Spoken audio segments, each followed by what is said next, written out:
Kung wala tayong equalizer idol, mixer to crossover na, tapos sa crossover to 3 amplifiers man yan, low, mid at saka high, pwedeng-pwede yan idol. Ang gagawin lang natin dito, main output dito sa ating mixer, papunta sa input ng ating crossover dito. Ito yung ating crossover, so magiging stereo connection tayo dito, input lang tayo dito sa channel 1 at saka channel 2 nya. So kung gagamitin natin dito, tatlong amplifier or integrated amplifier man, naka 3-way stereo tayo dito. So itong connector, dapat tatlong pares lang ang ganito. Kukunin natin dito yung output ng ating low output, channel 1, channel 2, papunta na ito sa ating low amp. Pangalawang connector, same lang din, mid. Output, channel 1, channel 2, papunta sa ating mid amp.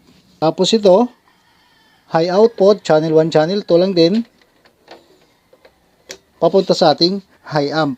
So yan lang siya idol, mixer to crossover, pwede na yan yung ganyang connection natin, lalo pag wala tayong equalizer.